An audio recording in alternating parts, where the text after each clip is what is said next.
That's right, ladies and gentlemen, it is Commissioner Cooper. And baby, if you've ever wondered whatever's become of me, I'm living on the air tonight in Cincinnati, and it's time for TSS Fantasy.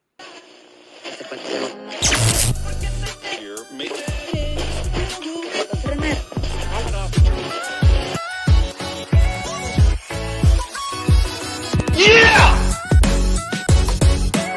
It worked for The Rock, and it's going to work for me. And you just got slandered. That's what it is! This court is adjourned. It is Commissioner Cooper. Welcome to Sophistication Station. I'm here to save your fantasy roster. And it's time for TSS Fantasy. Oh boy, get fired up tonight. We're going to hear us roar in Cincinnati. It's time to bring those Bengals. Let's welcome into the studio the judge, Jordan Thomas. Welcome in, my friend. Hey, my man, glad to be back as always. And, I'm really missing Flanders tonight. And, we ain't seen him in a while. And so I thought I'd throw on this Rams jersey and antagonize all of our guests in the spirit of Nick Flanders because we really miss that guy. Yeah, I mean, whatever happened to Nick? He went down on vacation, and I just haven't ever seen him since. It's like, I don't know what happened. He just didn't want to come back, I guess. All right, well, let's get things started off tonight. Don't forget, if you're watching on YouTube, do us a solid, hit the subscribe, hit the notification bell, hit the like button, leave a comment for us. There are little things stopping you from doing it, but big things popping for us when you do. So we do appreciate when you do that. Go to tssfantasy.com as well if you want to check out our latest and greatest rankings. Do us a solid, too. If you're going to play in a little fantasy this year, go to Underdog Fantasy. Use the promo code TSS. We'll double that deposit up to $100. Also, Jazz Sportsbook, lots of great promos from them. Use our promo code TSS for that.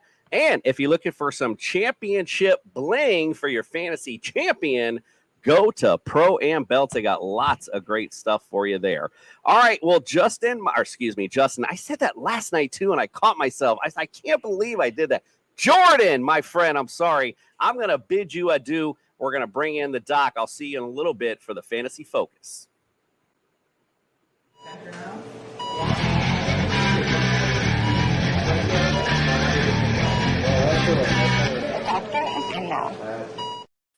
The doctor is in. It's not WKRP in Cincinnati. It's TSS Fantasy in Cincinnati. We got the doc in for the house call. How we doing, Doc? And welcome in, sir.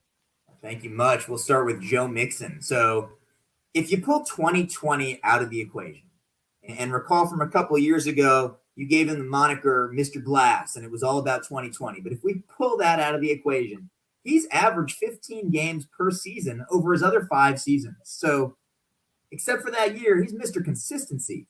That said, he's going to get a lot of touches this year. We're going to go 65% of the bench for Joe Mixon, missing at least 1 game. Moving to T. Higgins. So he's been a very reliable player. He's averaged nearly 16 games per season over his 3-year career. Furthermore, every year he sees his fantasy points and position ranking improve over the previous. Very optimistic. Higgins is going to have a good year. We're doing 15% of the bench for T. Higgins. And lastly, Tyler Boyd. So only once over his 7 seasons has he played in fewer than 14 games.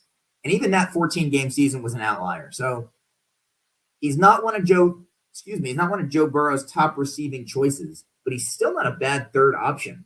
While he's certainly trending downward and declining in PPR fantasy value relative to the previous season, he's still on the field. He's capable of putting up a big game like he did in week 7 last year with 29 points.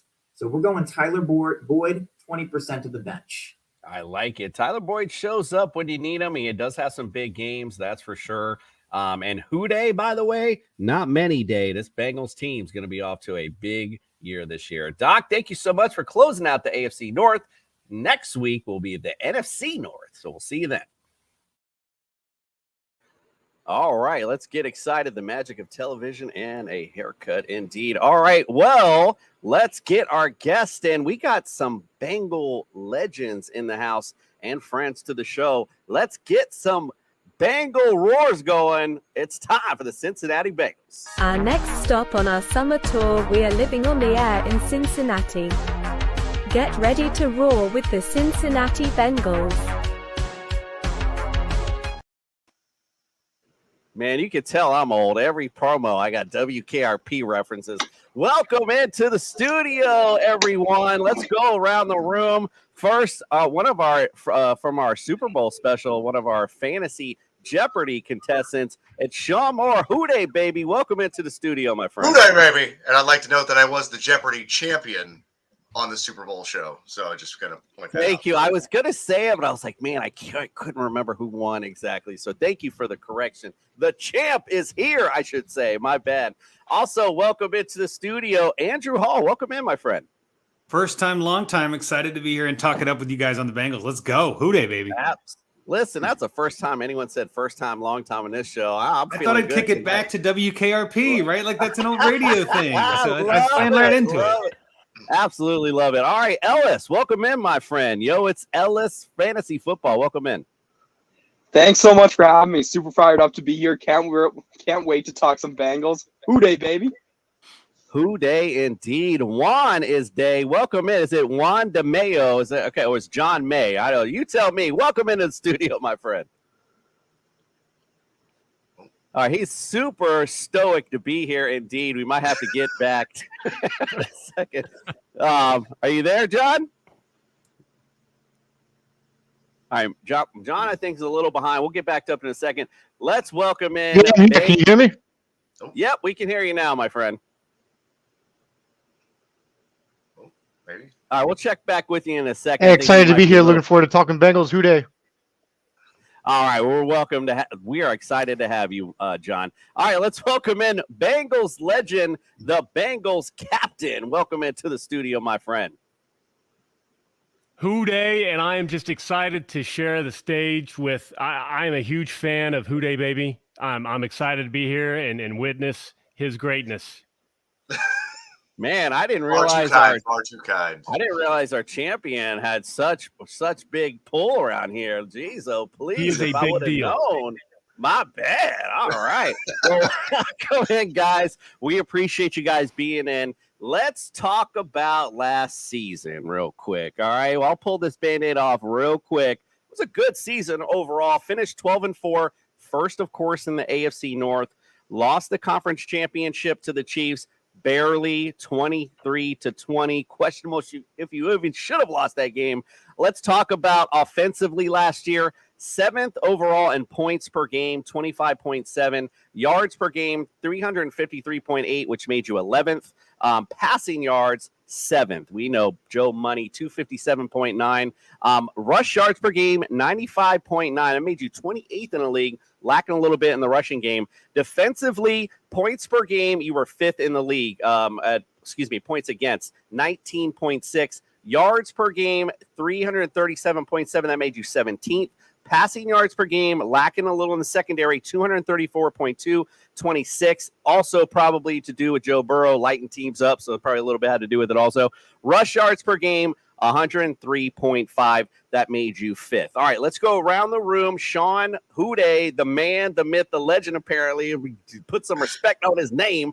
Give me 3 words or less last season and expand on it for me. Roller coaster of emotions. We started out the season, you start off 0-2. You're like, oh, okay, this is not great. And then you kind of go in, win the next 2, drop Monday night to Cleveland. You're like, oh, this is terrible. And then just run off 8 straight, 9 straight. I forget exactly what it was. To go into hit the playoffs, then to go into Kansas City and should have won that game, but when you have 5 tries to complete a 3rd down, sometimes that doesn't happen so well. But, I mean, to be at that level and to have been down, the offensive lineman, we were down going into that AFC Championship game. I mean, there's nothing to hang your heads about. And just going into this season, it's going to be, I think, Super Bowl or bust. It's got to be. I mean, this team is ready. They have all the talent. The defense is back. Defense, we lost safeties, but still, that's why you drafted Dax Hill. That's why you signed a free agent. So, be all right. I like it. Andrew, how about you, my friend? 3 words or less. Expand on it last year. Oh, so close.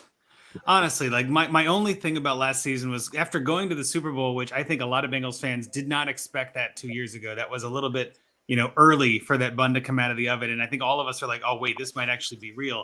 And then to get to the postseason and lose like we did, like Sean mentioned, like just, man, like that. You know what, though? I will gladly take 2 straight trips to the AFC Championship. That is fine with me. So I'm calling it so close. We've still got a little bit of work left to do, but that's where you want to be. That's the game you want to be losing, I guess, and at least be in the hunt. So I was a happy camper. Could have been a happier camper. That was pretty much the way I looked at it. Listen, as a fan of America's team, the Miami Dolphins, trust me when I tell you, just being in the conversation does feel good, I have to say. All right, Ellis, what do you say, my friend? I think my 3 words would be the power of reassurance. And that big part there was because, as Andrew said, that was such a, random time to all of a sudden be in a Super Bowl. It just kind of happened. And as much as I'm a huge Bengals fan and everything, I was a little worried it was kind of one of those one-hit wonders. We're talking about these old school radio things. But nope, facts is Joe Cool is the guy. He's just as good as everyone thought he was. Same with Chase, same with Higgins. Lou Anarumo is an unbelievable defensive coach. The biggest takeaway for me is we just got to make sure that we don't have to go through Arrowhead because we saw what happened with Burrowhead, and I think we can win the AFC. So let's go with that. Absolutely. All right, we're going to get to that in a second. Let's go to John. All right, John, are you with us? And can you give me 3 words or less last season? Sum it up and expand on it for me. I think we still might be having some technical difficulties. We'll bring it back in a minute. Let's go to the Bengals captain, my friend, with the great beard and everything. Let's talk about it. 3 words or less and expand on it. Lots of positivity, but I'm going to say slow starts again. 2 years in a row, it's kind of been the identity. They're a little slow out of the gate. We saw it with a completely revamped offensive line needing time to gel, and it cost them a couple games. If we get those games back, there's likely a first-round bye. We might not be looking at some of the injuries that we had on the offensive line. We roll to another Super Bowl and probably beat the Eagles. So this year, the team's going to be a lot more experienced. We're not going to have, knock on wood, we're not going to have the problems of the offseason that we had. Joe Burrow's looking like no appendicitis again. They've already taken it out. So no more slow starts will be my motto going forward here. No mo slow starts. I like it. Indeed. All right, let's treat. I think I see you moving back there. John, you with us now, my friend? Can you give us 3 words or less last season and expand on it?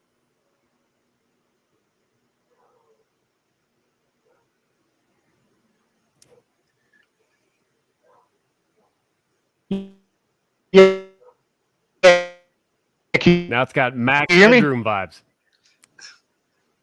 Man, I gotta cut it. I'm sorry, John. We got some bad internet mojo going on for you. We'll try to see if we can correct that in a minute. All right, let's go on to we talked about what was.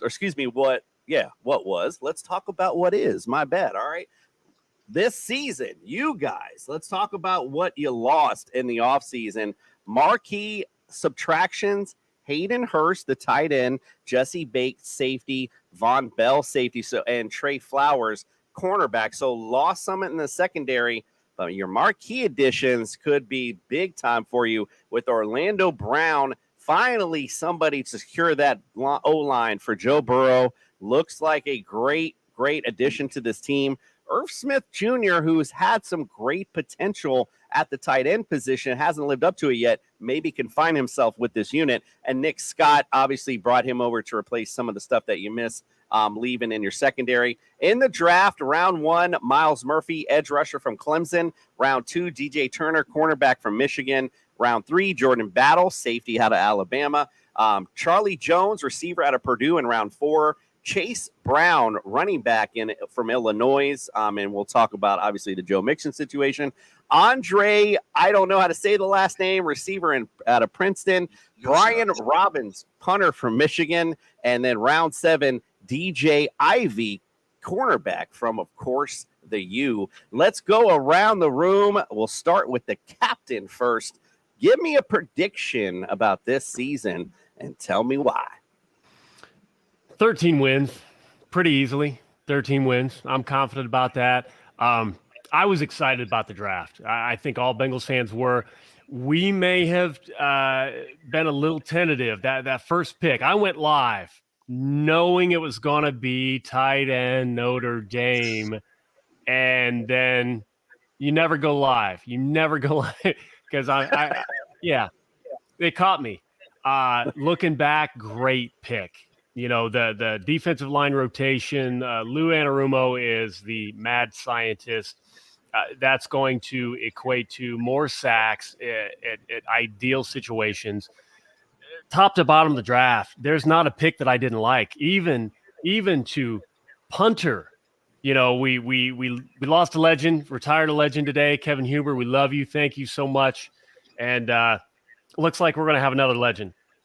The receivers we've added, you know, we've got a stud running back waiting in the wings, but everybody wants to overlook Travion Williams. Don't do it. I promise you. We're loaded. Orlando Brown, that offensive line, another year together, some of those guys, and adding him to the mix. We're finally going to see the potential of that offense scoring 30+ a game. Yeah, I no doubt about it. I can definitely see that very easily. All right, Ellis, what say you? Give me a prediction for this year and why? Man, this team is electric. It's fun to watch, and this draft just kind of added that. I'm with the captain over there. I thought we were getting Mayer. I thought that tight end pick was huge, but then bringing in Irv Smith, the amount of talent that he has, and as a receiver too, is such a big component of this offense.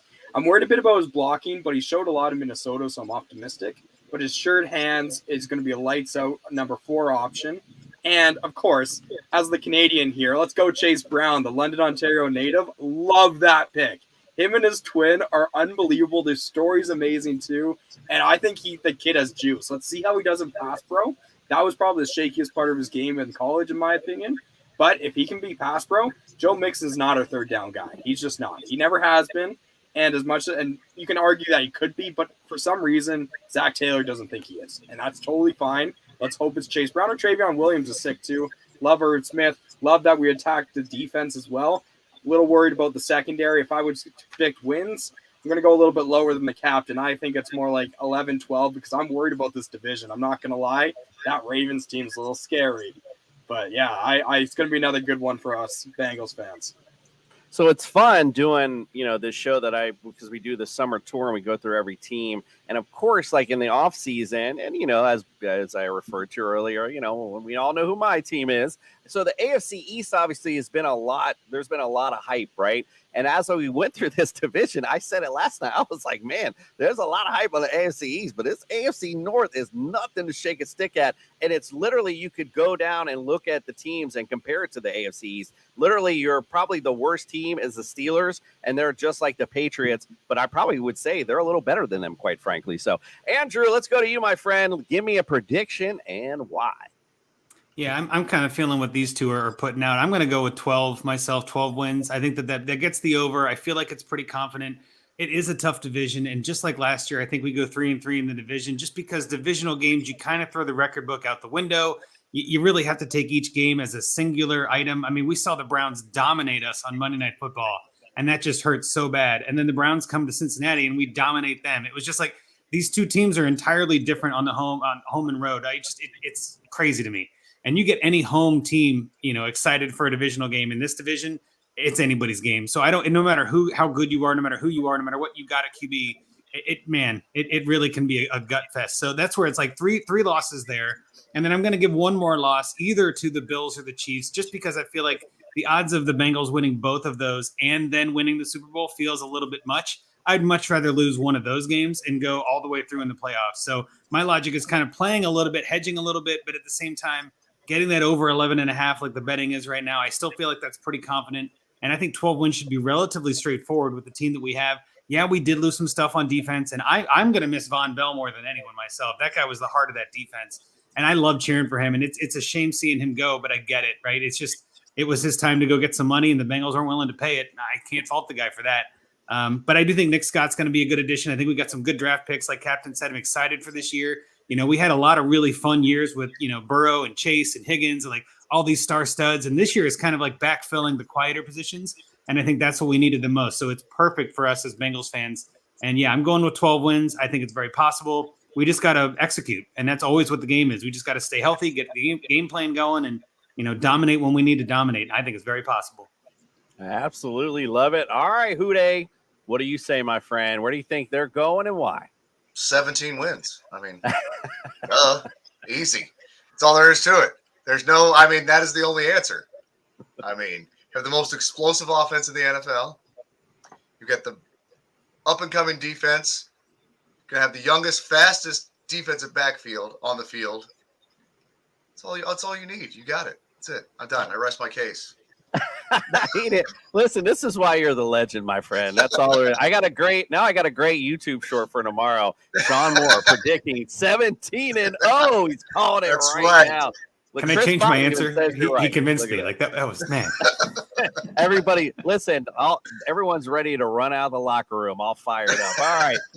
All right. Well, listen. You set the tone for our next great segue. Because listen, we got a little serious there for a little bit, and we talked about last season, talked about this season. Let's have a little fun now, right? Let's play a little fantasy quiz show. And you know what? Usually I kind of do it by where everyone's sitting, but I think it's kind of perfect. I got two fantasy guys and I got two big super fans. So I think I'm going to team Houday and the captain up against Ellis and Andrew. So it'll be the teams tonight. Basically how this works is just like Family Feud, So I'll pair you up. I'll ask you a question. Shout out the answer. Whoever has the highest answer will get the opportunity for their team to close out the round. Obviously, there'll be 3 strikes in there if you get some questions wrong.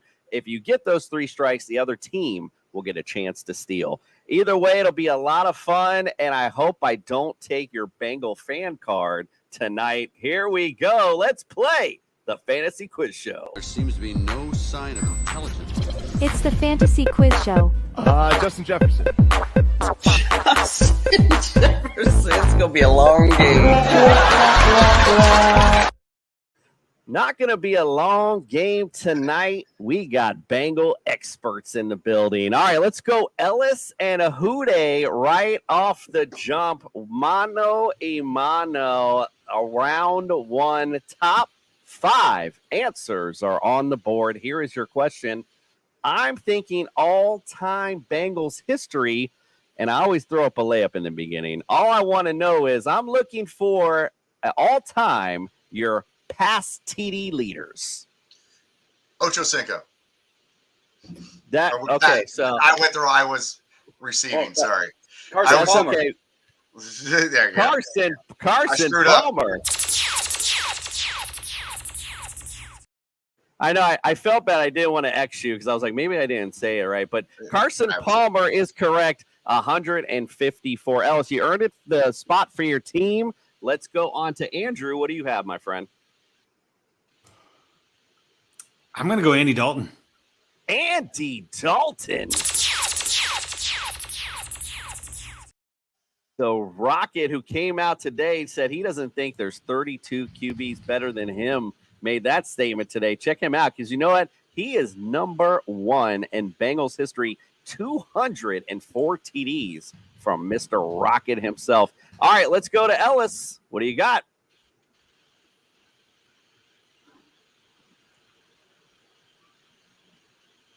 You there, Ellis? Sorry, you cut out for a second. Yeah. Who do I got? Oh man, we gotta go. What about Boomer? Let's go Boomer Esiason. Boomer Esiason.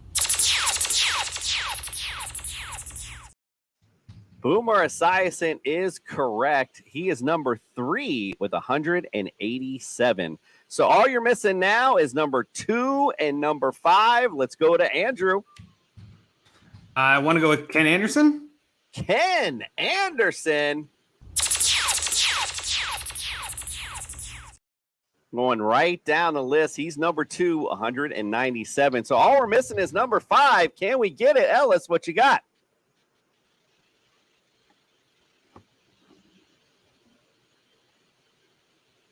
Man, I don't know here. See, I'm not as good as my history, but man, I don't know how long some other people played. So we're just going to throw out Joe Burrow and hope that Andrew can dunk it in for the next one. Joe Burrow. Andrew? Man, you know what? There are a couple of guys I'm thinking of here, but you know what? I kind of thought it might have been Burrow. I was like, that might be a good guess because he's already thrown so many. Let's see. Passing touchdowns. What was that guy's name in the 90s? I know it's not John Kitna. I know. Can I go through all the people? I know it's not install. Does that help? Well, you do have a timer, and we have a judge in the bag. He's just itching to hit it. I can't think of the name. I know a lot of people it's not. That doesn't help at all. So yeah, I'm gonna have to go with no guess. Sorry, Ellis. All right, he didn't dunk it in like he thought, Ellis. Nope, So I can't dunk this one in. Guess number 5. Well, all right. Well, I guess we're just gonna send it here. Man, that's tough. What about David Klingler? David Klingler. Stop it. Get some help. No, sir, not in that one. All right, Houday and Bengals captain, just so you guys know, on this round, when you get to this point, you can talk this amongst yourself to come with a concise answer. So if you guys, either one of you can talk and tell me which one you're going with. I feel like you're right, Cap. Go ahead and say it. Yeah, I feel like you're right. Shake and Blake. Shake and Yeah, Blake. I thought about that. That was the name I couldn't think.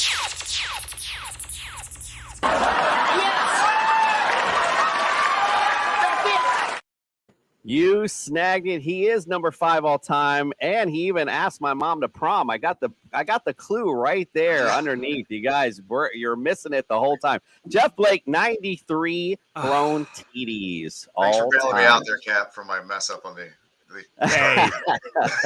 All right, Added to the drama. Yeah. Andrew versus the captain in round number 2. Top 5 answer. Oh, sorry. Let me take that back. Top 6 answers are on the board for this one because we have a tie at the end. So I'm going back to all-time Bengals history, but this time I want to know who your running TD leaders are. I know one of them, Larry Killebrew. All right, so first I heard Larry Killebrew.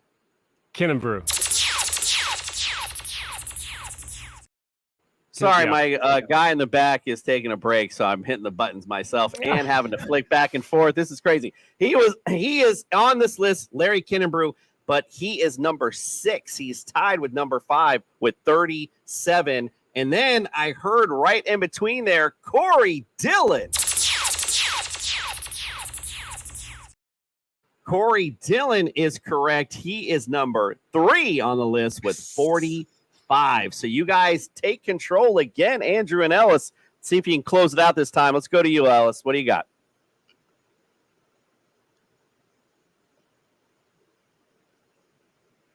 He's really thinking. You're on mute, my friend. Muted. Classic, and I'm supposed to be the youngest one here. Okay, with my name, it's technology's hard, right? With my name, it's so easy to go Ben Jarvis Green Ellis. I feel like if I didn't answer that, I'd be insulting him. Okay, well there you go.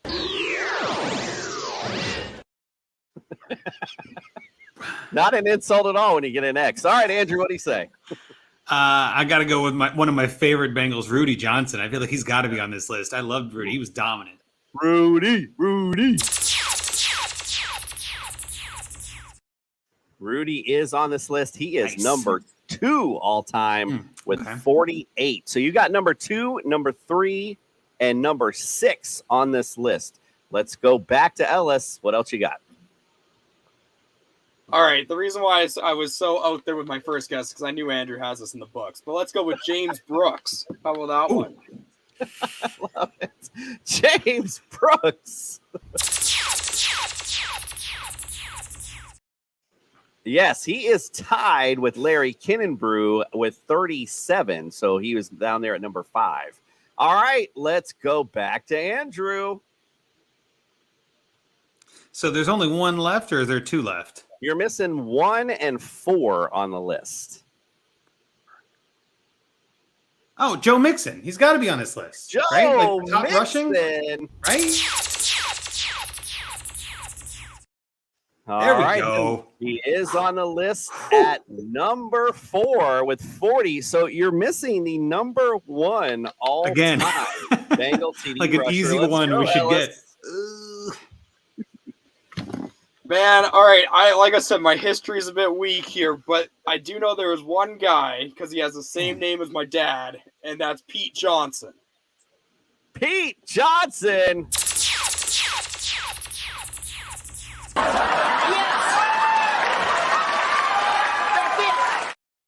Great job to snag it for your team. You guys closed out the round. Pete Johnson is number 1 all time.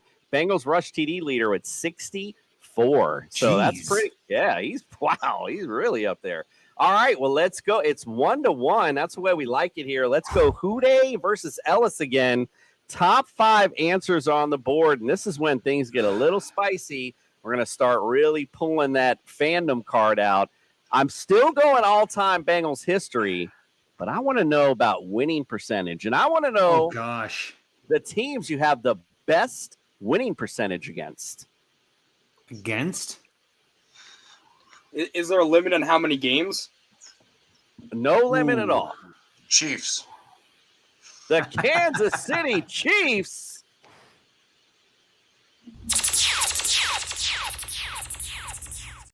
Sorry, my finger got stuck there. The Kansas City Chiefs are on the list. They are you're number 5 on this list, 17-14 all time, a 548 winning percentage. All right, so I'm sorry I missed who said that. Was that Houday? Yes. Okay, so Ellis, I'll give you one shot to take it control if you can name a team higher than the Chiefs on this list. We're going to go with someone we play a lot and they were bad for a long time. Let's go with the Browns. The Browns? Not on the list. All right, Houday, you own it. Bengals captain, we're going to you. Teams you have the best winning percentage against. Why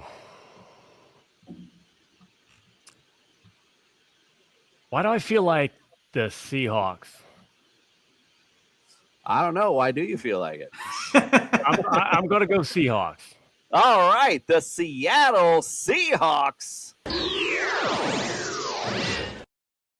Not on the list. Houday, you got to guess.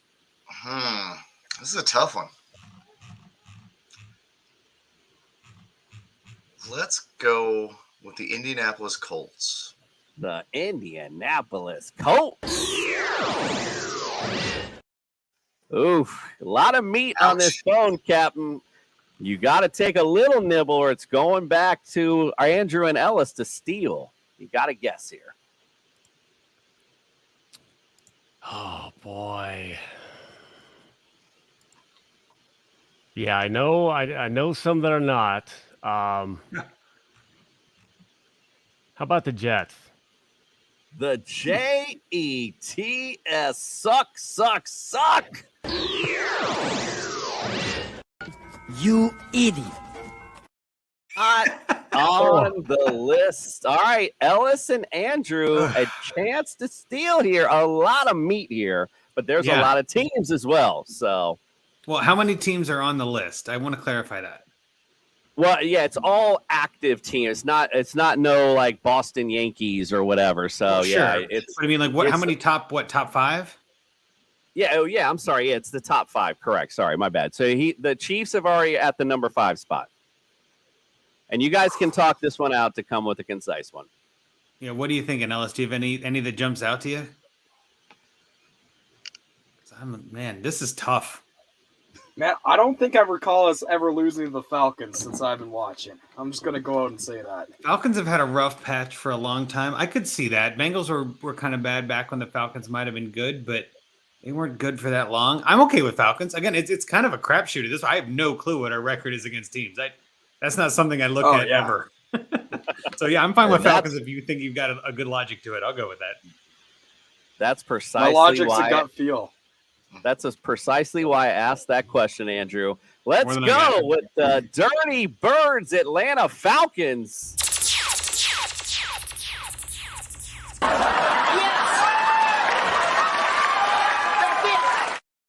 They are on the list here. They are number 3. You're 10-5 all time against the Falcons, 667 winning percentage. So number 1 on this list, the Detroit Lions. You guys are 10-3 all time against the Lions. A surprise number 2, the Philadelphia Eagles. You're 9-3-2 all time against the Eagles. Number 4, and I hate to even say it, it's the Rams. You guys are 8-6 all time against those Rams. All right, well, there it is. It's 2-1 right now. We got to get Bengals and Hude got to get in here in this one. So let's go Bengals captain and Andrew. We're going to go top 5 answers on the board, but I'm not going to let you off the hook here, guys. I'm still going winning percentage, and I want to know the teams you got the worst winning percentage against. Ooh. Got to be Steelers. The Patriots. Pittsburgh Steelers. Wait, I got to go back. Not on the list. And I'm sorry, I heard New England Patriots, if I'm correct. New England is on this list. They are also number 5, 10-17. You guys are all time against the New England Patriots. All right, you guys got control, Ellis. Let's see if you can close it out for the W. What other guess you got? Man, Andrew's over there dishing me dimes like CP3 back in the day. I think I got to go with the Ravens. Like, the Ravens and the Steelers both were beating up on us for a long time. So let's go Ravens. The Ravens. Never more on that one. Andrew, what do you say? Man, that's a tough one. Again, it's percentage, which is what makes it tricky because there are some teams I feel like we haven't played that often. We could have easily lost like 2 games and be 0-2. You know what I mean? I'm gonna go with we know it's not the teams from the last 5, which is helpful. Let me go with the Arizona Cardinals. The Cardinals. Thinking outside the box. Right. Too far outside. All right, good enough. All right, still a lot of meat left again. Ellis, can you snag a little bit before we send it back for Hude and a captain? I got 2 teams in mind. Let me flip a coin quickly. I think we're going to end up with... Let's go with Jacksonville. Ooh. The Jaguars.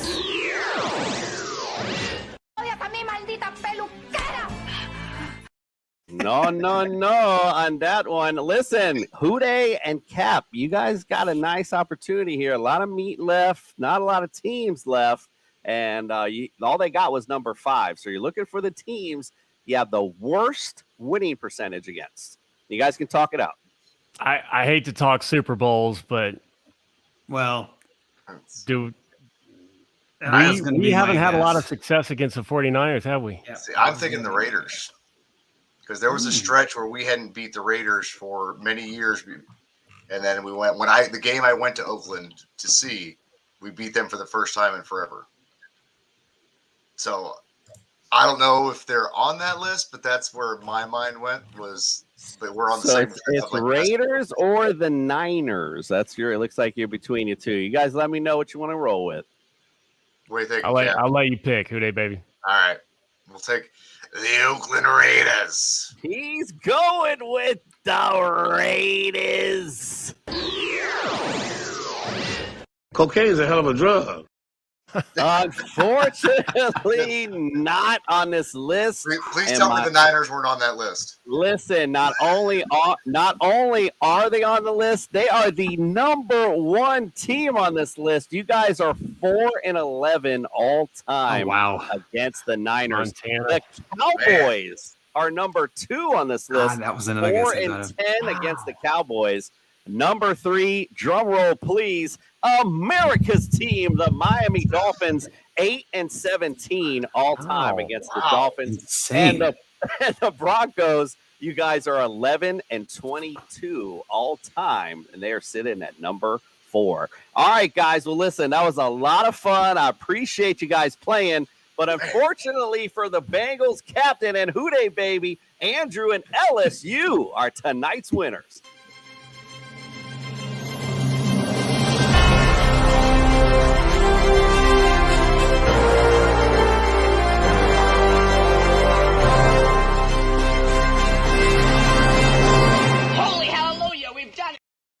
Great game indeed. And unfortunately, as I mentioned on our show, as tradition, when we have a winner, we have a loser. Dumbass. Dang these. They call me dumbass. Black Stupid. So you're telling me there's a chance? Not a chance tonight. As Vince McMahon used to say, no chance indeed, but a great game nonetheless. Really, really appreciate you guys coming in. That was a lot of fun. Let's go around the room. Let everyone, we'll start with Houday, although everyone seems to know you already. But for those who may not know, let them know where they can follow, subscribe, and get all your great stuff going into this season. So it's really complicated. You can find me at Houday Baby on the Twitters, the Instagrams, and now on the Threads too, because that's a thing now. But you can find me on all of those. And you also find me in section 158, row 48. Nice. Day. Let me write that down. Houday baby. Okay, I'm good. All right. With a W. Exactly. I love it. All right. Sounds great. Andrew, how about you, my friend? Where can we follow, subscribe, get all your great content? Yeah, you can find me on Twitter and Threads at Andrew Hall FF, and find me at most Bengals home games, barring a work trip, at in section 156. So right there next door to you guys in 158. Awesome. Look at that. Bringing the Bengals family together. South end zone represent.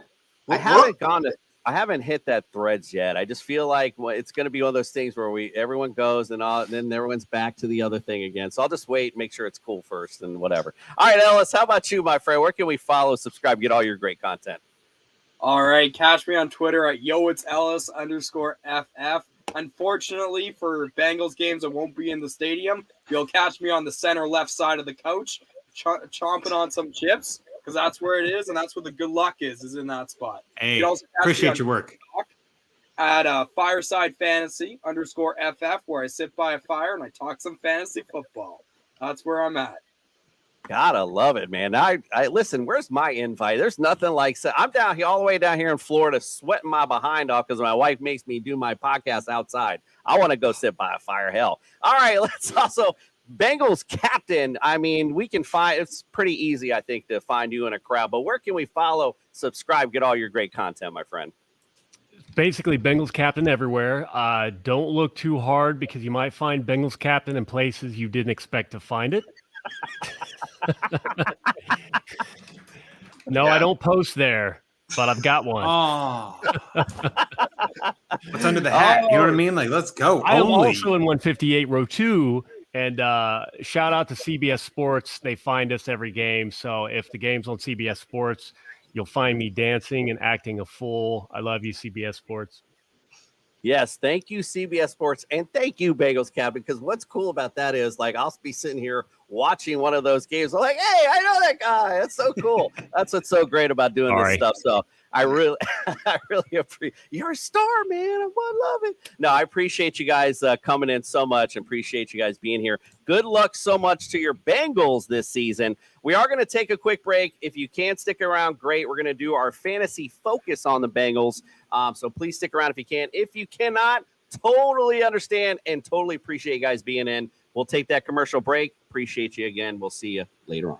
Thank you, Uday. Fantasy Sports Corp and Underdog Fantasy have teamed up to start your fantasy season off in the win column with Best Ball. What is Best Ball? It's quite simply the easiest way to win. No team management, no trades, no waivers. It's their biggest contest ever and it has only gotten bigger. You simply have to sit and win. You don't even have to set your lineup. Always get your best score every week. Just enter a contest, draft your team, and Underdog will do the rest. What could make this even better? How about free money, up to $100 using our exclusive promo code? Go online now and use the promo code TSS to double your deposit up to $100. You tell them Gingerbread sent you. Good girl. Chris Bob, by the way, I appreciate you in the comments tonight. I mean, this is what is solid for me because people always ask, well, where was this team? Where was that team? He was like filling it in there for me. Steelers were at 6. The Raiders were at 7. Like he's going down the line. I absolutely appreciate you, Chris Bob. That's great. Love when people play along with the fantasy quiz show. All right, guys, listen, we've talked about the real football, I guess. Let's get some fantasy focus on.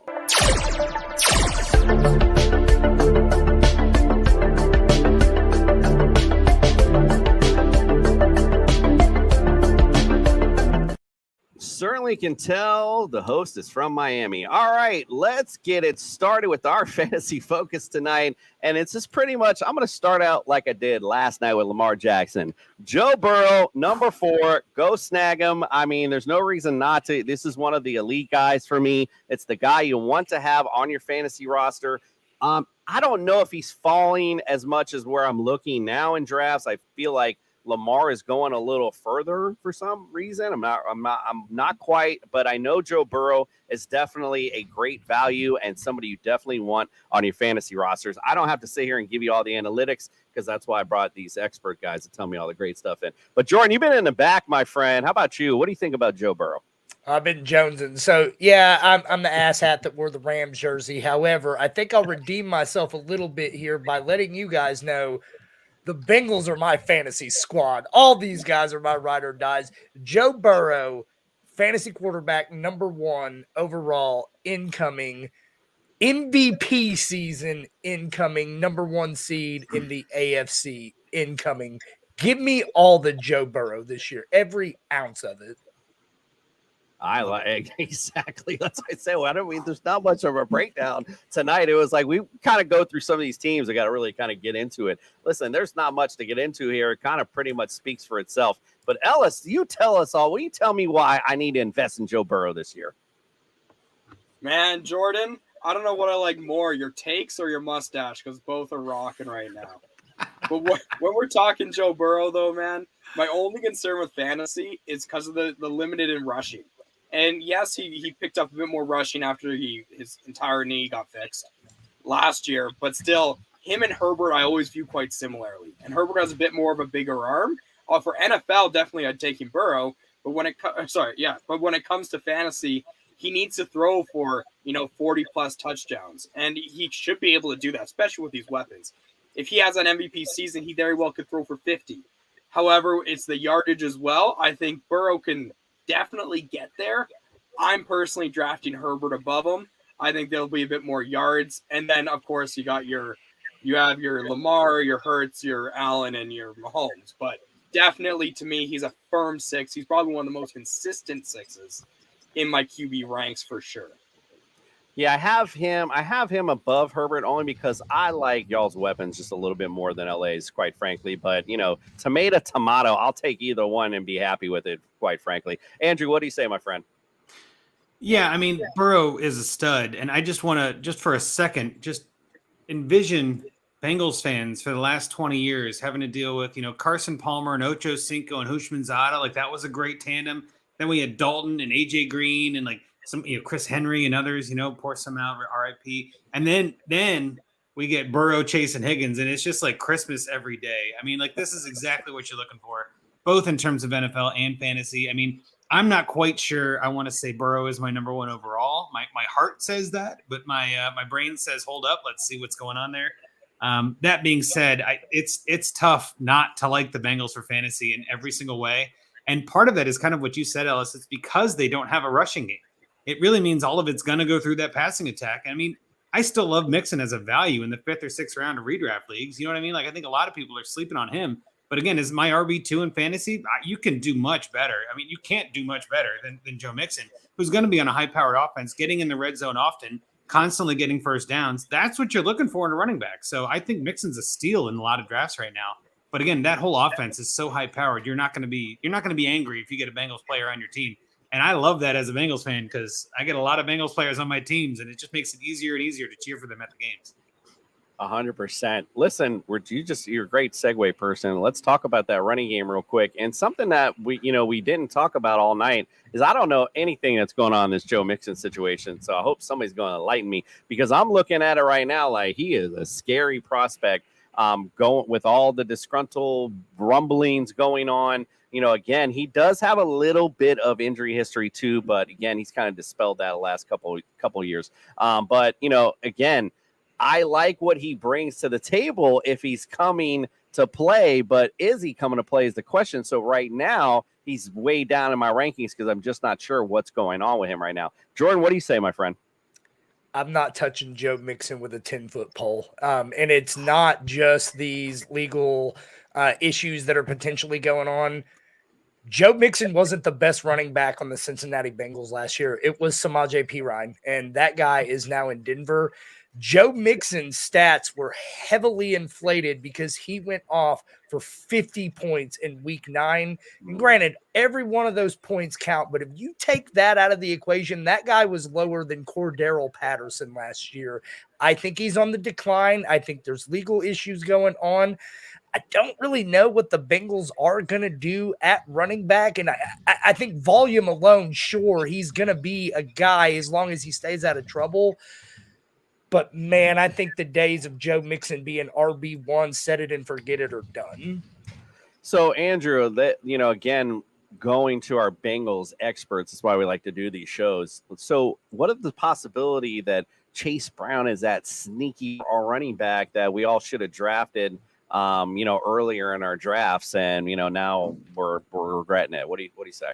Well, Chase Brown was a 5th-round pick for a reason. I mean, I feel like if they had drafted, Jahmyr Gibbs with their first pick or, even Roschon Johnson with their 3rd, something like that, I could have seen them being like that. That says more to me as a Bengals fan and as a fantasy fan.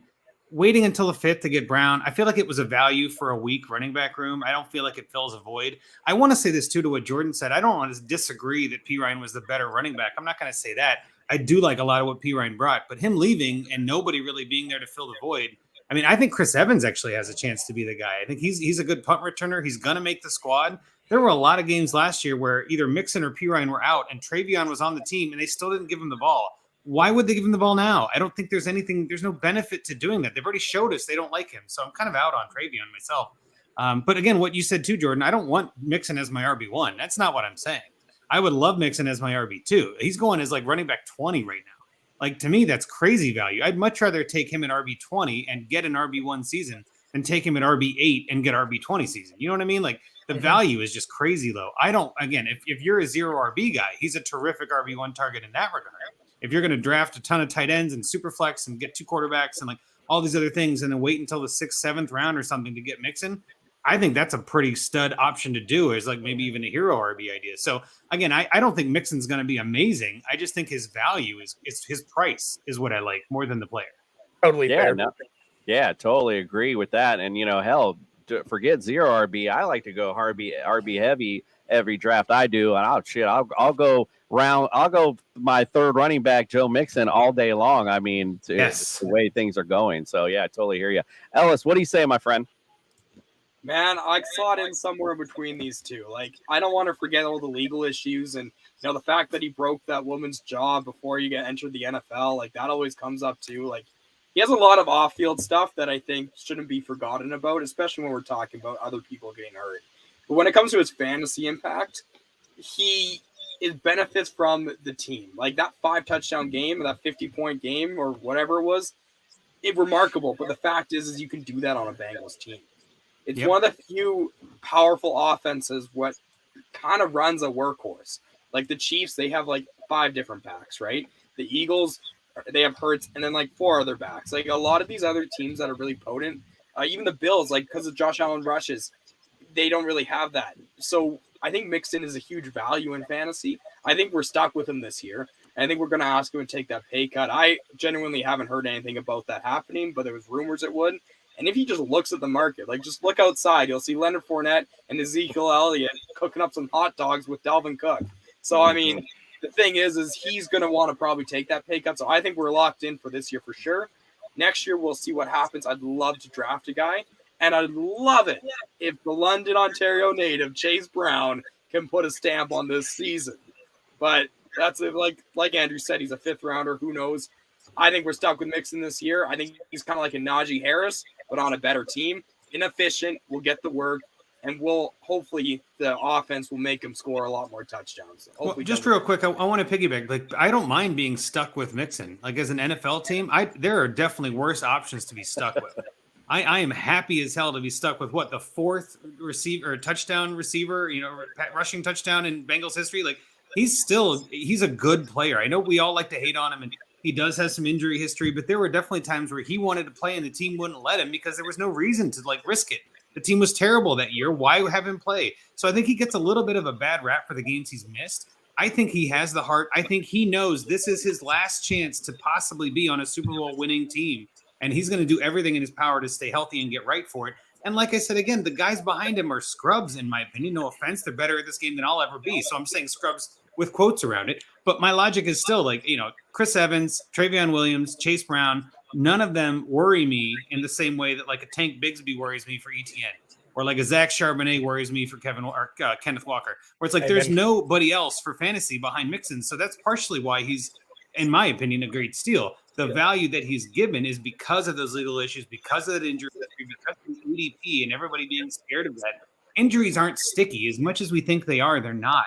I mean, everybody's injury prone until they're not. It makes no sense to even call somebody injury prone. These guys are running into each other at 30 miles an hour sometimes, right? 15 each way. You're going to get hurt. It's just part of the game. So I don't know. I feel like some of that's a little overblown. And then we obviously saw too with the whole paintball incident at his house. Everybody was so quick to rush to judgment, oh, Mixon, he's a thug. They got all this stuff. He wasn't even there. This is just, all of this stuff is just so overblown that in the public perception is pushing his value down. I'm fine to scoop it up. That's perfect for me. And Andrew, I want to jump in here one more time. So, man, I agree with everything you just said. I think you hit the nail on the head. My concern with Mixon isn't that he's an old injury-prone guy or anything like that. My concern with Mixon is he's more Ezekiel Elliott now than he is Todd Gurley. I just think the guy showed a decline last year, and that's what gives me pause on wanting to stock up, because historically I have been banging the drum for Mixon since day one. Fair. Even then, I mean, let's be honest, though, even Elliott 2 years ago was better than Gurley's last year, right? It's all kind of relative. Because of volume, because of just counting it. And there is value there, absolutely. And that's why opportunity is a big one for running backs. And I think as long as he's healthy, which again is nothing we can ever predict or project, as long as he's healthy, his opportunity is 80%. I mean, let's be honest, he's not going to be. It's not like last year with Pirine, to be honest with you. I think if they had kept Pirine, I'd be more worried about Mixon and not be drafting him at all, because even RB20 would be scary. I'd much rather have, Derrick Henry or someone else that's on that decline in a sense for fantasy. But all I care about is points. And I tell you what, Mixon's still going to put up points, especially as an RB2 or flex option all day, baby, all day. Andrew's brought up some great points. I mean, quite frankly, my broke glass knees, I could probably at least get a 100-yard game in this offense, the way it's set up. I mean, it's just that good. And you're right about the injury-prone label. So little history on my segment earlier. The Dr. Miller was actually, I'm a physical therapist, and he was my professor in college. And, so that's why I have him on the show. And he says that all the time when we first started. He's like, I don't want to hear about injury prone. He always talks about that. So you're right in that. And I always bring that up too. And they bring up Tua a lot, obviously. Well, if Tua stays healthy, that's all we hear. Listen, I don't want to hear that no more, because let's go around the league. What if Josh Allen's not healthy? What happens to the Pat Bills? Mahomes stays healthy? I mean, come on. Right, let's just go around the league. I mean, let's whatever. I don't like to listen to all that. the legal stuff may be an issue, but again, we can't predict that stuff. We'll just let that stuff play out. But again, fantasy wise, like you said, there is some great risk reward with Joe Mixon this year. That's what we'll put it that way. There's no risk going to receiver in this offense. So nice little segue there. Jamar Chase, I got him number 2. I could have number 1. Doesn't matter. I was beating his drum. When he first came out, I was on my guy because I kept saying it just makes sense. The guy who's going to the team that his college roommate wanted. I mean, it just all makes sense, doesn't it? So Jamar Chase obviously is money. T. Higgins, I was that guy that was like last year. In fact, I remember saying, stop saying T. Higgins' name because I was tired of hearing it because I just quite frankly just didn't see all the value with him. It was just kind of up and down to me anyway. I just didn't really see it. But last year, it was like he just took that, not that he even heard anything I said or would care what I said, but he sure the hell smacked me in the mouth with what he was bringing last year. So great year for him. I got him ranked 14th. I mean, between Hill and Waddle, and these two, they're basically 1 and 2 as the best 2 tandems in the league. I absolutely love what they got going on. I think the question really here at receiver is, do you take Tyler Boyd later on as that guy that used to love to play in the flex back in the day? And right now he's just been kind of up and down, quite frankly. Last year, I believe I wrote down he finished receiver 45 or something last year, somewhere down in there. He kind of fell down a little bit last year. I still like Tyler Boyd this season. Again, we're going through this offense. It's money all day. Joe Burrow throws the ball in bunches, and it just depends on who that guy is going to be to find that right scheme. So I still like Tyler Boyd as a flex play, quite frankly. So easy money here. Not a lot of analysis needed. Jordan, what say you? I mean, I probably don't go with the flex play with Tyler Boyd. I think I have him. However, either of those guys miss any kind of time, that guy instantly shoots through the roof on his ranking for me. But I agree with you. Jamar Chase, number 2, locked in right behind Justin Jefferson. Same order I had them last year. And then T. Higgins, I have him at 14. I think T. Higgins is the best wide receiver 2 in the NFL. And man, you guys probably don't want to hear this, but I'm just like, I'm praying somehow that guy makes his way to Jacksonville because I want to see that college connection versus Burrow's college connection. I just think it would be absolutely money. But I think that guy going into a contract year absolutely is going to have a huge year.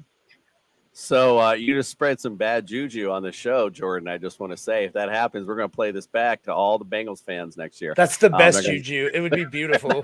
I'm not going to like you at all. Ellis, let's go to you, my friend. What do you think of your great receivers on this team? Well, we'll say that Juju balances out with the 17-0 call we had earlier. So at the end of the day, it's even. All right. What do I have to say about these receivers? The first thing I have to say is, and it's gonna sound like a homer pick, but I've really dug into this and I'm sure on it. I think Chase is better than Jefferson in fantasy for this year. And really what it comes down to is red zone targets and touchdown usage. So Justin Jefferson in his career high is 10 touchdowns. Jamar Chase has a 13 and 9 touchdown total seasons. And last year he missed 5 games. Plus, despite missing 5 games, he was still 3rd in the NFL in red zone targets. Justin Jefferson, however, he was 1st in the NFL in targets. However, he still couldn't get up there in touchdowns. The perks of having Joe Burrow, the assassin, in the red zone compared to a Kirk Cousins. So if one of these 2 receivers are going to have a 15-plus touchdown season, it's going to be Chase. And over the last 4 years, I believe it's been like Adams with 18 touchdowns, Kupp with 16, and then Jefferson with 8 last year. Well, that's only 3 years. But the fact is more often than not, you need these double-digit touchdown totals. And if one of these 2 guys are going to do it, it's going to be Jamar Chase. As for T. Higgins, I have him higher than you guys too. I have him at 10. And that's because last year, if you take out the 4 games that he played less than 30% of snaps, because he's a full-time player, but he had those weird injuries that happened. And yeah, it hurt people in fantasy for sure. He averaged 13.9 half PPR points a game, which would have put him as the WR9, I believe, right behind CeeDee Lamb and right ahead of Amon-Ra St. Brown. So he's a top 10 receiver if he stays healthy. And I know we just talked about how that's not a sentence we want to talk about, but that's where the data comes from, and that's where I like having him rounding out my top 10. Last but not least, it depends on your scoring once again. Don't know what you were using, but I do know that Tyler Boyd has been a top 40 receiver every year since 2017.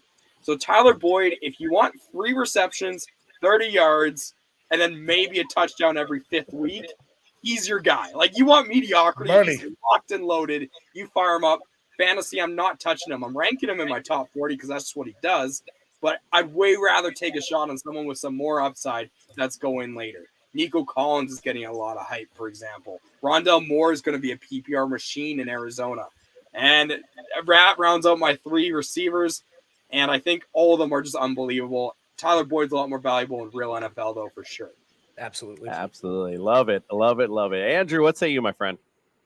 Chase, great. I don't know. We don't really need to go crazy on that. I do agree with Chase over Jefferson, but I'm not going to get into an argument about it. Like it's 1A, 1B. Like if you have Jefferson over, I'm fine. We move on.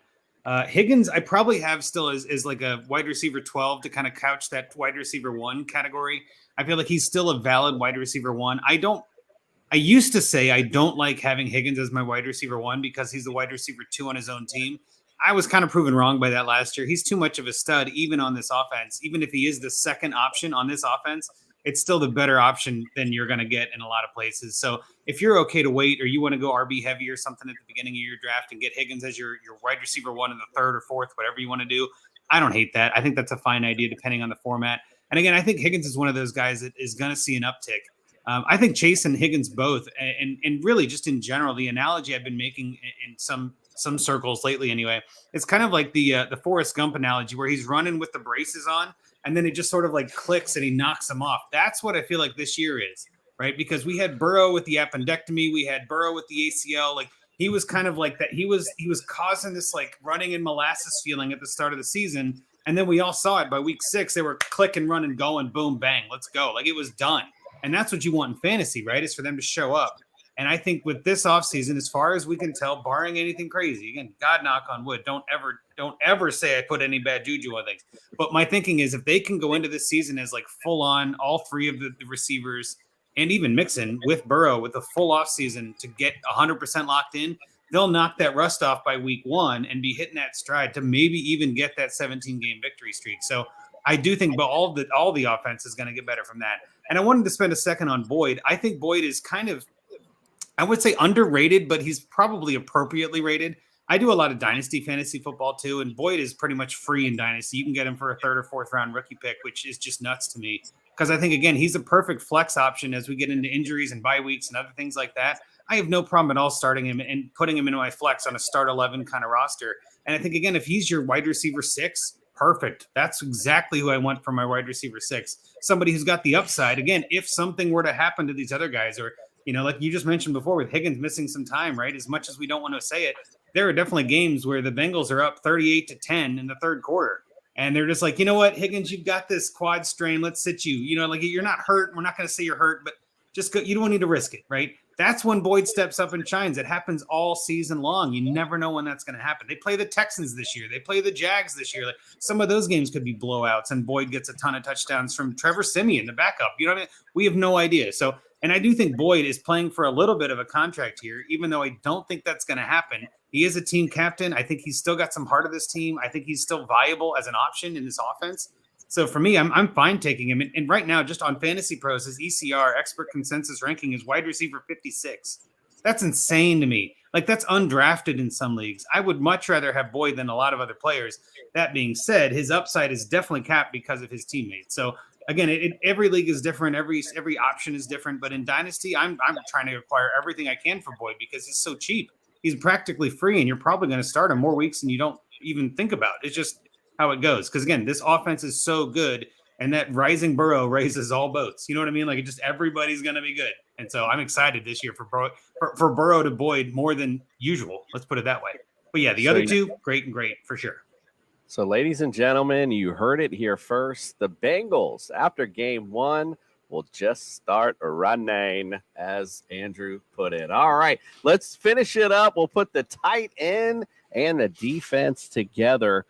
Listen, so Irv Smith Jr. coming over from Minnesota, who's had his little ups and downs and his, again, he's had a lot of I guess, hype, if you will. And I remember, I think it was last year in the preseason, he was making all these cool catches, or maybe it was the season before that. I can't remember. A lot of great hype behind him. He has not come to fruition yet due to injury, quite frankly. So I think with this particular opportunity, you could see Irv Smith Jr. carving out a role in this offense. But again, it's a tight end wasteland. So really, we're kind of throwing darts here. But this is someone I think you should have at least on your radar. But again, that's why I got my experts in. They could tell me if there's somebody else that I'm overlooking. Bengals D right now, I kind of up in the air. I like that they're playing the AFC South. So there's going to be some good matchups for this Bengals defense. So it's definitely something to stream. Not sure if I'm necessarily going out to draft them, but I'm certainly looking at them, stream them later on for sure. Jordan, what do you say, my friend? Irv Smith is like Hunter Henry light to me. Like, if I can't quit Hunter Henry, I'm well on my way to not quitting Irv Smith, because I find this guy on my roster somehow, some way, every damn season, and the experience is always the same: disappointment. Now, huge upgrade from Kirk Cousins to Joe Burrow, obviously. I think it might tell a little bit about, the Chase versus Jefferson feud there. I think the kid's going to have some games. I think he's going to pop a few times a year. I think it's all going to be matchup dependent. I don't know when I'll roll the dice. It's going to happen. I'm probably not targeting him in many drafts, but, man, he's going to be on my teams via waiver wire. As far as the defense, again, I feel like one of the recurring themes of our show is, listen, if you are playing the AFC South or the NFC South, I'm going to stream you at least 3 or 4 times this season, and that's exactly where I have the Bengals. Yeah, it's like we've definitely noticed that was a reoccurring theme. Some of those defenses in the NFC South in particular might be something to look out for. Andrew, let's go to you, my friend. We'll wrap us up with the tight end and D. Where you got him? Well, again, I think Irv Smith is kind of like a wild card in a way. He's supposed to be good. He went to Alabama, had a terrific last year, his junior season at Alabama. Gets drafted, is supposed to be a stud, and gets hurt, and then gets hurt again, and then gets hurt again. And I feel like he's kind of that same mode of just can't get running in the right spot. And I feel like this could be the offense that opens him up a little bit. I know every team, you want to win every game and all this, but when you're playing for the Minnesota Vikings and it's like, do I really need to go out there and win every game? Well, with the Bengals, they're going to win without you, whether you want to or not. You might as well try and help. And that's what I loved about Hayden Hurst last year. And no, I'm not calling him injury prone. He was bad luck. That's all I'm saying. He was unlucky. But Irv is actually the prime case for this, because, again, he's going really, really late, if at all, in drafts, and is a perfect streaming option, which is exactly the segue to the defense, like you guys said, is a streaming option as well. And I honestly believe that this defense could be better than we give them credit for. It's just tough to see a team as good as the defense was last year get better by losing stud players on defense. That generally doesn't happen. So, and my logic would be, they were good last year. They're probably going to be good again this year. I don't think they're going to finish as a top 10 or top 12 defense overall. But yeah, there are definitely going to be weeks when there are bye weeks that, you're kind of looking at it like, well, the Bengals play the Texans this week, and the top 3 defenses are all on a bye. I'll gladly take that, because I think that's a team that, Texans, who knows what they're up to.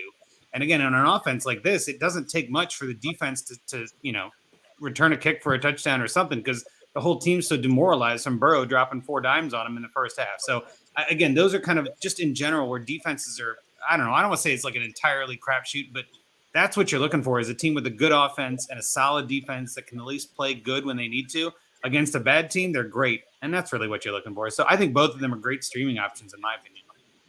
For the fantasy, well, it depends on everyone's league, of course, but fantasy sort of championship, Christmas Eve, day before, December 23rd, you guys are at Steelers. So not a like a matchup you're scared of. So a good one to stream you guys in. Now the week following, now you got the Chiefs. So then I'm maybe not something I might. I'm not starting the Bengals defense against Pat Mahomes. Even if we win, that could be a brutal 23-20 kind of game, and it's just 3 points for your defense. Yeah, I'm out on that. Right. Yeah, not the game we want to start them. But that Steelers Steelers game could be a good matchup. Like I said, it's riddled with some good, Texans November 12th. You got a couple of good matchups with some offenses that'll probably struggle, like the Tennessee Titans as well. All right, let's go to Ellis. What do you say, my friend? Wrap us up with tight end Indy.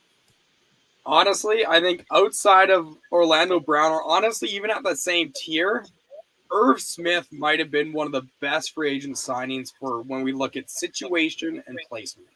In the sense of, if we weren't going to draft like Mayer in or Kincaid or whatever in the first round, which would have been unbelievable, absolutely. What's the next best bet? Well, let's grab a guy who has all the talent in the world to be just as good as those guys, but it's just been unlucky and has a lot of injuries. And if it doesn't work out, you know what? We still we don't rely on the tight end so much. Last year, Hayden Hurst was very good for what he was, but he was still only like 400 yards and 2 touchdowns. So if you remove that, obviously it's another weapon. By no means does it help, but it's not going to ruin this entire offense, I don't believe. So it's shooting for the moon here. You have a guy that could be that elite X factor. Him and Tyler Boyd can very well make those big plays on third downs and everything when you need. But if it doesn't work out, it doesn't work out. And it's only a 1-year deal, I believe, too. So I just think it was smart on all around when it comes to the tight end position. As for the defense, I'm worried about our secondary. Yeah, I love Cam Taylor-Britt and Dax Hill and everything, but I think our line is sick. And if you get extra points for like sacks, if it's more than just the point, then sure, why not? We might be able to really take advantage of the Jacksonville and Houston defensive lines. And even with the Steelers' revamped line, I don't think they're that good. We very well could get a lot of sacks. What I'm worried about with our defense is when we go up against like a Baltimore Ravens, and if we're in a shootout, I think it's going to be head-to-head. They have the weapons now. Lamar's a huge X factor, and I don't know if we can deal with Lamar as an X factor, whereas their defense is really, really top tier, especially that secondary. So that's my biggest fear about within division. When it comes to fantasy, though, I think they're more of a streamer. And give me Lou Anarumo scheming for anyone, baby. He's unbelievable, and he's been making some banging game plans, especially for games against the Chiefs and everything. But in essence, Irv Smith, great best ball play because he will have those touchdowns, and he is a shoot for the moon, and you can get him nice and late. I'm out, though, in redraft. I'm not starting him every week.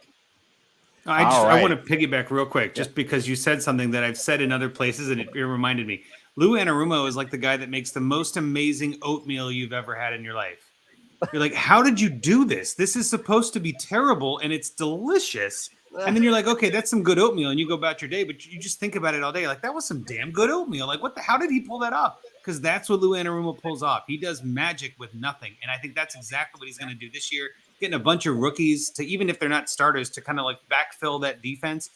I'm with you 100% on that point. Like, that Lou Anarumo is golden goat to me. I love him. He's awesome. We've learned a lot of info tonight, and one thing we now know is Andrew loves oatmeal. No doubt about Only it. if All Lou's right. cooking. Absolutely. All right, listen, guys, we appreciate you guys so much. Good luck again. I'm bringing up again. Good luck to those Bengals this year. For everyone tuning in, we appreciate you guys. Like I said, hit the subscribe button, notification bell, hit a like, comment, all that good stuff. We appreciate you guys. We'll see you on Monday for the Minnesota Vikings. We appreciate you guys, and we are out. Who didn't?